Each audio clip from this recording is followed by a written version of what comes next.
this is, that negative thought you've been having, and I just can't let you try and change yourself without a fight. So, go ahead and just turn the show off, okay? And, yeah, everything's still fine. This is Blindsight with your host, Bill Lundgren, an AINC original podcast. You serious? We're not holding back truth. We're here to help you heal and become the best you possible. Here's the chair. Here's the pillow. Here's Bill. Hello there. Welcome to Blindsight. I'm your host, Bill Lundgren. Blindsight is a product of the Audio Information Network of Colorado, and we're delighted to have you back for part 2 of our discussion with Bonnie Barlow about audio description. Welcome back, Bonnie. Thank you very much. We're glad to have you. When we talked last, I was kind of curious as to what kind of training does an audio describer have to have? I mean, do they have to run a marathon for 26 hours to know, so that you know they can handle a boring 3-hour play, a description? Well, a lot of it does depend on what their focus is going to be for describing. So I, look at different things when it's someone who wants to write description and do voiceover for media and TV and broadcast, or if it's someone who wants to do live plays. Like I said before, the basics are all the same, and then we just kind of, look at the different elements that a person needs to be aware of, how to set the scene when it comes to doing a play. So recently, I've had a couple of students where, I trained them with the basics, and when we talked about doing plays specifically, including pre-show information, and whether or not they'll get to do a sensory tour ahead of time with someone, and then, have taken them with me to listen to me describe a play. And then the theaters have been very generous about, giving them a free ticket to come as, part of the training. And then I will tell them they can go ahead and prepare some of the description or the pre-show, and we can do it together. Or if they feel at that point like the play they're going to do isn't overly challenging and they are sort of confident that they can handle it, I'll let them just go on their own, and they can ask me questions. I'll give them ideas about how to research, how to find out more about a play, and kind of the do's and don'ts of each particular one, how to address specific things like the set and the way things work for Hamilton versus, a simpler play. And then, I'm there available to answer their questions and be backup. So that's, wow. You don't have to do marathons. You just kind of have to have the basics and then some kind of an idea of what that kind of description needs.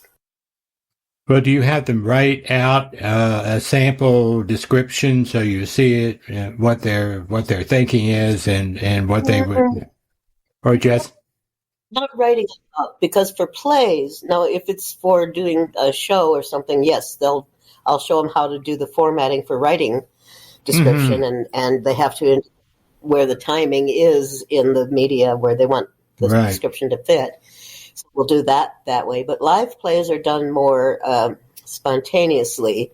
You'll have some notes, but you want to be free to just be watching the action and not looking at a full script or notes while you're describing. So good describers will, be kind of doing it extemporaneously and then have made certain notes about, in this section, when I hear them say this cue, I know something's going to happen real fast. So I'll give myself a note, quickly say, he leaves, she comes in. Or when there's set changes, if I know I won't be able to see the set change while it's happening, I'll write it all down. So while they're doing it, I can describe the next scene that's going to be shown in a sec.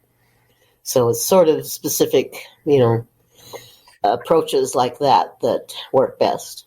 Well, there is a problem sometimes with where they put the describer in relation to the stage to be able to see everything that's going on. Like I was one play where it was up, she was up on the balcony and some of the actors were, in essence, out of sight line. So she had to, kind of ad-lib what was happening, So they have to be nimble on their feet. Yeah.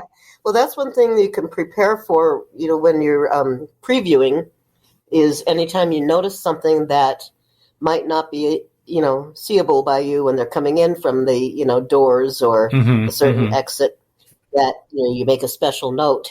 Oh, right when a cue happens here, again, I give myself a cue, then, I'll say so-and-so is where they are. Even though I won't get to see it, I'll know that's where it goes. Mm-hmm. For Phantom of the Opera, some of the action takes place up on the roof of the opera house. And when we are in the booth, we can't see it. Yeah. So we have to make sure we take some good notes about what happens up there and just read from our script at that point. So it's that sort of thing. Mm-hmm. Yeah, well, I know in some of the Broadway plays, the actor comes in drunk. I mean, I don't mean as part of the show, but and I keep wondering how an audio describer would handle that. Yeah, probably just say something like he stumbles or tries to catch himself or, is looking in the wrong direction or whatever I see that shows me, oh, yeah. Well, the other thing, too, do you, for example, I was thrilled to find out that what you're doing with the art museum in terms of describing pieces. Do you choose a describer who has at least an artistic bent or some familiarity with artwork, or have a describer who does the ballet who has some background in ballet?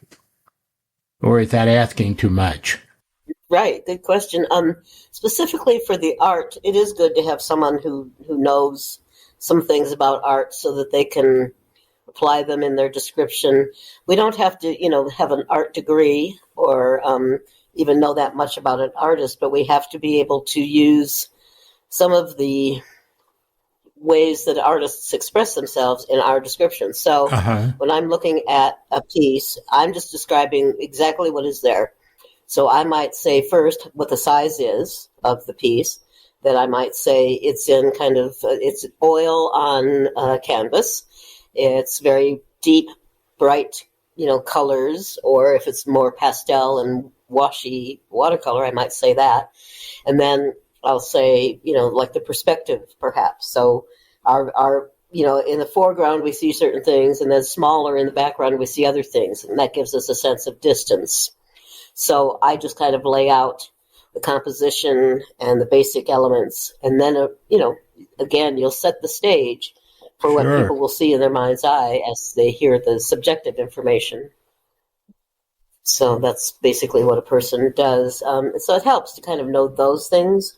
But a person can also kind of educate themselves. I described Amish quilts, and I didn't know how to do quilting, but I went and talked to a quilter, and she talked to me about the different designs. And, the way they are named is very evocative of the way they look. So a tumbling block quilt looks like, different colored squares that look like, three-dimensional blocks kind of expanding from the middle or whatever. And sometimes, again, you can do a sensory tour with different textures of designs of quilts that a person could feel ahead of time. So that sort of thing. It's kind of a mix of pre-knowledge and then, educating oneself. Well, I was thinking of some of the earlier painters, like I think his name is Bouche, who had big canvas with a million different things going on in his painting, and to have an audio describer try to pick out the primaries. Yeah. It's no easy feat. So again, I go from the general to specific. So I'll say there's a bunch of stuff going on here. And then I'll say, for example, in this corner, such and such. So I can pick just one area to really describe in detail, and then the person kind of applies that to the whole thing in their mind. So you have to find a shorthand to kind of give somebody the sense of, Boy, it takes a lot of work to trying to figure all that out. Yeah, and the more you do it, the easier it gets. You kind Yeah. of learn how to organize visual things, like you organize thoughts or your house. If you have a messy house, you might not be a good describer. I'm not sure if that totally translates, but it could be. Well, what kinds of shows are coming up? And I don't mean necessarily play, but we talked last time that there were a number of things that are occurring in this area that you wanted to tell people about, that they are being audio described. Yes. Yeah, so, we have the usual suspects. We have the usual plays and places, downtown with the Denver Center of Performing Arts and the Broadway tour productions and the local theater company and the Galleria and opera and ballet. But then also we're starting to do description in Inglewood at the Lakewood Cultural Center. It's confusing because it says Lakewood, but we're Lakewood Cultural Center. And we've just described our first play for them in January. We did Little Women, and it was a musical version. It was a version that had been, created for Broadway. And so we did that, and we did a little short, sensory tour. Excuse me, I have the hiccups. And they're going to be doing Carousel now on the... I have to look at my calendar here.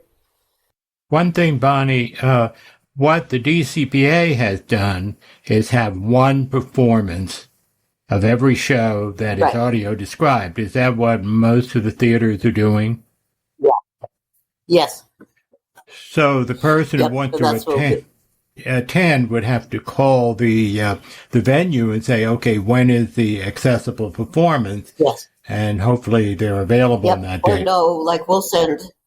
Yeah. So I have that email list of about 100 folks that I send stuff that's coming out to. So you all will be getting emails from Lakewood Cultural Center telling you all these details, both about Carousel. I think it's going to be March 19th, but I'll double check. And then also another thing that is going to, and if anyone listening wants to be on my mailing list and subsequently, as a extension, you'll be on Ken's list from Liquid. Just let me know at bonniejbarlow@gmail.com that you want to be on my list, and you'll get, announcements on things like this coming up. And so they're going to be doing another thing called Visionaries. And that is the one where, let's see, I just sent out an email the other day to that list. So people might have already heard about this a little bit. But it's going to be on Friday, April 21st. And it is featuring jazz music by the Daniel Kelly Trio, painted or paired with photographic light painting created by blind and visually impaired artists. And they explore what it means to truly see. And there was a video that I sent in this email as well. So I'm thinking you got it, Bill. I didn't get it. I'm going to complain to Bonnie Barlow. Yeah.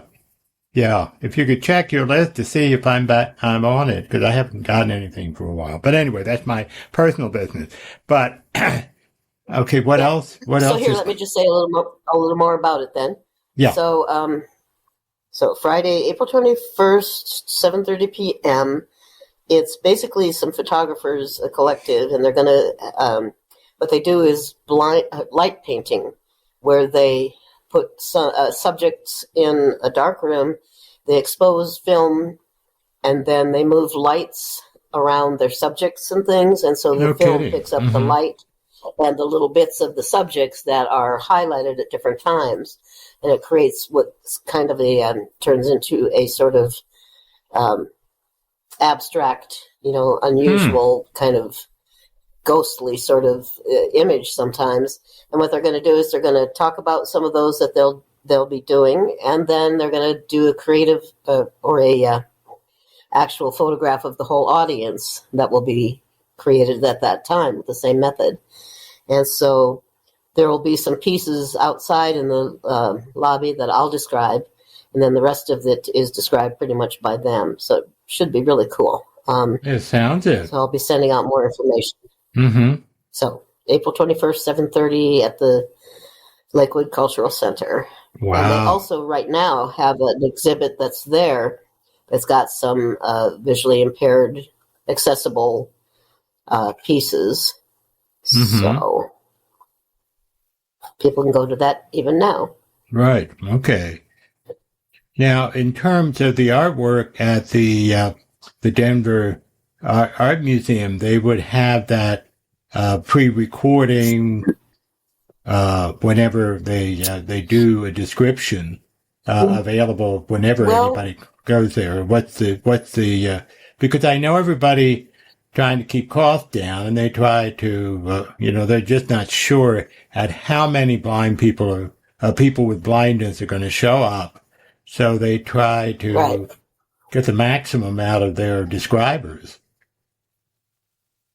Well, basically, when I used to, I haven't worked with the Denver Museum for some time.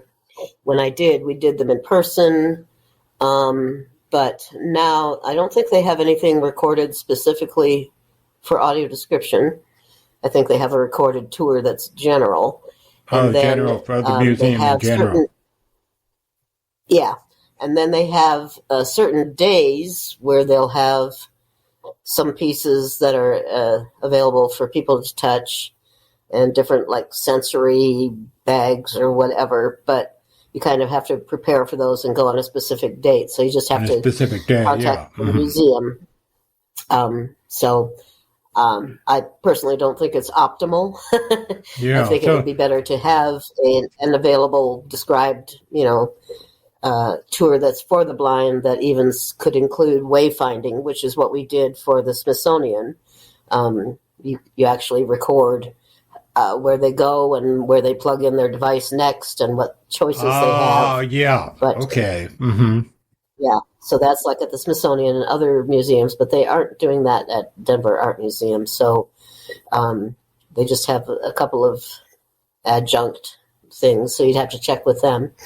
And if you want to call them, because if you just walk in, the folks at the desk may or may not know. Because I went in there with a blind person once, and she asked, well, what do you have for me? And they were like, oh, we don't know. So they went and checked with somebody else. They said, well, you have certain days where you could do this or that. So it wasn't optimal, but I'm not sure what they're doing right now, so I can't say. So it really would behoove all of us to be keeping contact with the places that we would like to go. And if they're not doing it now, just our presence. Our presence and reminding them. And giving them feedback and telling them whether or not what they've provided is, really meets your needs, or if you feel like they should be doing more. Right. Because that's your right to say so. It's required by law. Well, what area would you like to see doing audio description that's not doing it now? Film festivals are kind of spotty when it comes to providing audio description for their documentaries and stuff, even when it comes to documentaries about or by people with disabilities.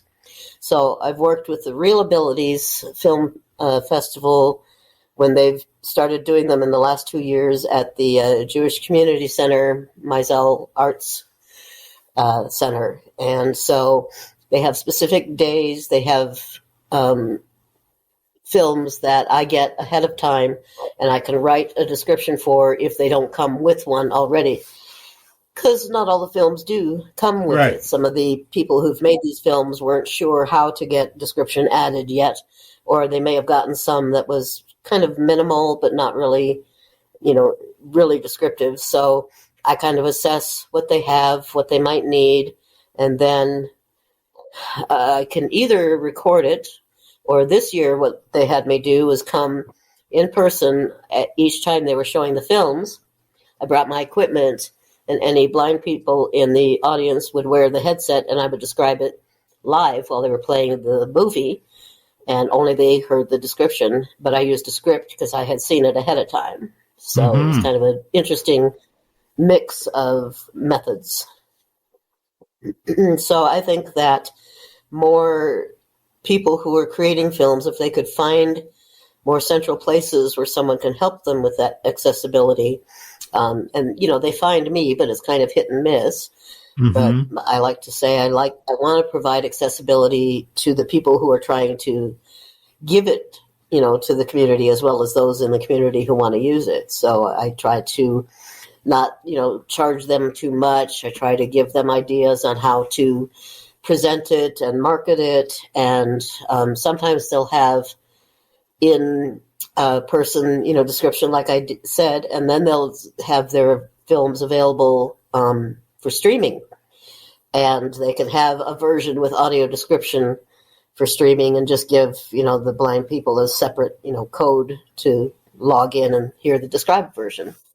So there are a lot of things that if we could centralize stuff more, but I don't know how they'll ever get to do that because there's so many, growing in different areas for description, which is great, but it's still kind of hit and miss when it comes to finding it. Yeah. So, right. Yeah. But knowing what could be available and then approaching the people that you are around and asking them, can you make that available, is probably the best way to do that. Well, I was thinking, so many people have smartphones and, wonder if there's some way that the smartphone can be, of course, there still would be external speakers, but, not necessarily, because you can bring your headphones. Yeah, that's right.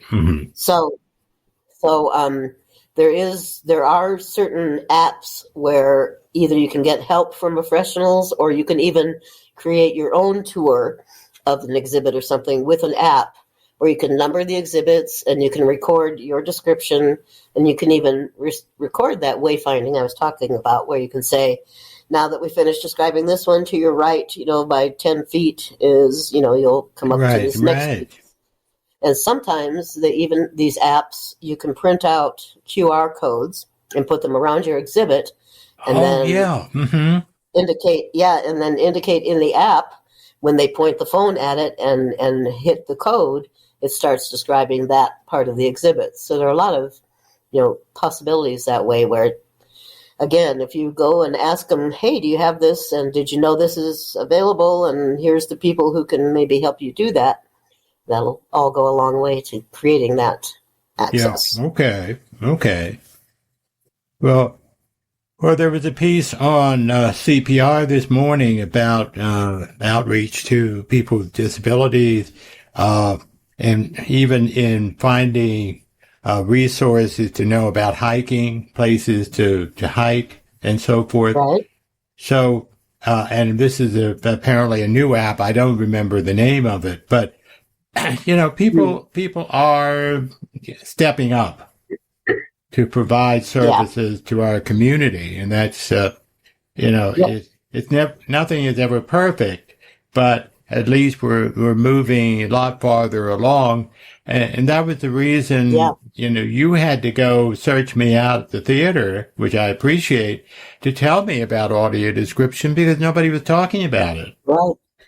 And say, hey, have you tried this? And I'm right now, I'm an addict. I've got to have, I wouldn't know what to do going into a theater without earphones on.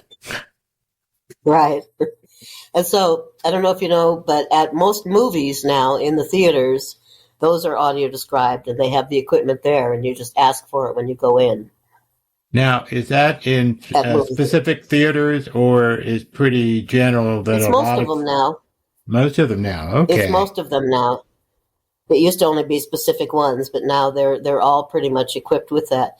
The unfortunate thing is sometimes the house staff aren't as aware of what that equipment's for, right. Or sometimes it doesn't pick up the signal correctly and you don't get the description after all. So there's still some bugs to be worked out with that. But, I did that. I wrote the description for the movie Mr. Holmes with Ian McKellen playing Sherlock Holmes. at retirement age when he was starting to lose his memory. And it was a beautiful film. And when it came out in the theater, I went with Gail Hamilton, and we both got the headsets and listened to my description of the movie. So it was pretty cool. Wow, that's amazing. You were everywhere. I am. And there she is again, I say thank you, because you're making a difference in our being able to be in the regular world and enjoy what is going on out there and not feel left out, which I think is the hardest part of having a disability, is feeling left out. Right.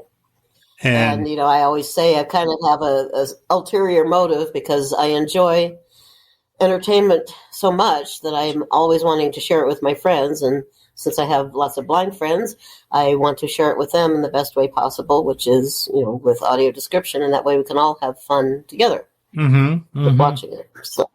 Yeah. And, I too have always loved the theater, and have been, it's funny, because I was hearing impaired as a child, I couldn't hear the stage unless it was Ethel Merman performing, and you could hear her down the block from the theater. But so I just got used to only being able to appreciate part of it, which in that time was dance and the set and so forth, and occasionally Ethel Merman. But now I can't see, but having the description plus being able to hear what's going on, I'm really getting a much fuller sense of the theater than I ever had before. And I'm just very grateful for that. That's what we're there for. Yeah. Are some of the smaller theaters, the Curious Theater and some of the other, are they also doing audio description? Are you finding their comfort level with having that service available? It's still hit and miss with those two. I did try to get Curious Theater specifically to have audio description, and we kept experimenting with where we could describe from within the building and the technology we had available. And we, so those are all things that have to be considered. You have to have a describer being away from the general audience, but still able to hear and see the show, and others to be able to pick up the signal. So I've tried doing it two different ways. I've tried using like the Zoom app and just describing on Zoom to the blind members in the audience, having their phone and headphones and logging into my, Zoom meeting, and that works pretty well. I also have Wi-Fi equipment that works in a small space, but it's always just kind of a combination of trying to make sure you have the correct, physical elements going on, plus the electronic elements, and then building the audience for it, and, just making it happen, so that not just planning for it and preparing for it, but also really being able to carry it all through successfully with great signals and everything is kind of a monumental task, but we keep trying. So yeah. Well, I don't think there are too many people out there like you across the country, or are there like an association of audio describers, or is it catch can? Yeah, there's not an association, but I think it's good to have a lot of individuals who are good at different things, because the technology is always changing, and the needs and desires for description are always changing and kind of growing. So it's kind of hard to try to cement anything in place for too long, because stuff changes all the time. So in a way, that's my approach, is kind of just be ready to, try to be creative and, out of the gate, do something that'll work for people, and then tweak it and, see what you can make happen. So like they're trying to create a certification for audio describers, which could be good, but then you also have to provide an educational track so that they will be qualified for the certification, and then make sure that certification includes things that really are practical, in application in all the different types of description you do. So it's been a monumental task that they're undertaking to kind of create that. So I wouldn't wait for that, but there'll be another possibility that people might get certified. When I train people, I give them what I call a certificate of completion of my course, but it's not, certified in description, technically, because there is no such thing yet. Well, how long is your course? I mean, how long if I were... I do 4 weeks at 90 minutes a week, and I cover the basics at first, and this can be online or in person.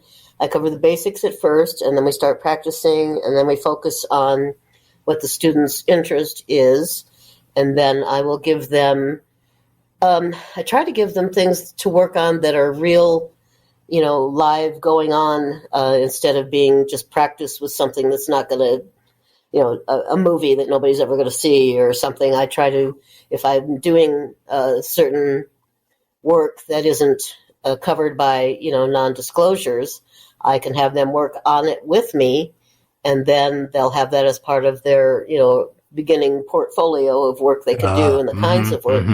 So I do some writing for educational videos for the government through described caption media programming. So I'll have them work on those with me a little bit. And I, do that under the, the okay of DCMP.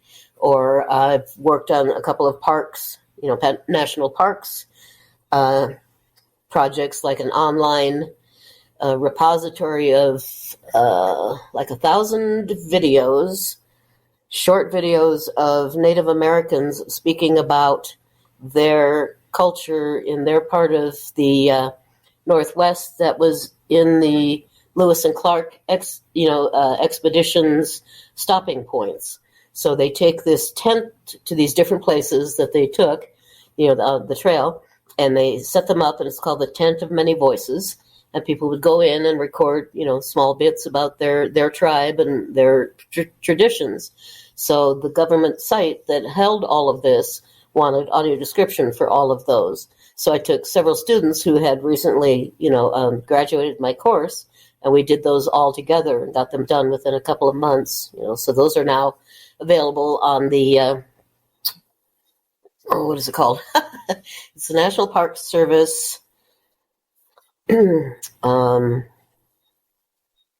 of Many Voices, if you look that up. So, yeah, I try to just kind of provide education and a little bit of experience in the things they're most interested in. And like if I have documentaries that I'm working on for a film festival, I'll have them work on, helping me write those, and they can then take credit for that in their portfolio. So I try to give them real practical experience. Wow. You are everywhere. And that's great. I'm really glad to have this chance to interview you and get a much broader idea. I hope that our audience likewise see there are so many possibilities that I certainly didn't know were there. So anything new, anything you're looking towards is I haven't done this yet, I'm going to do it. No, just I do like just, kind of being ready to, because I can't really anticipate things like, the Tent of Many Voices coming up or specific exhibitions. And it's like, oh, wow, that will be really cool to describe that. So I'm just always ready to respond with whatever someone else comes up with as a need. So I don't have any foresight, but I have a lot of hindsight. And insight. Well, Bonnie, thank you so much for your tour of audio description. And Welcome. I hope that we'll be touching base periodically to see if there's some new things coming up that you want to share. So thank you for being our guest for this two-parter. And I wish you the best for the future. Thanks. Thanks for having me again. And we'll see you at the theater. You betcha. And put me on the mailing list. All right. I'm going to send you something now and make sure you got it. Okay, great. And thank you all for listening in. This has been Blindsight. If any of you have any questions or comments or suggestions for a future program, don't hesitate to contact us at AIN of Colorado. Let us know what you want to hear, what you heard that you don't want to hear. We take all kinds. We aren't hurt when we get the brickbats, but we also love having your comments of any kind. So contact us. And this is the end of part 2 with Bonnie Barlow. And this was produced by the Audio Information Network of Colorado. Jonathan Price was our producer. And I'm Bill Lundgren, your host. And talk to you next time. Thank you.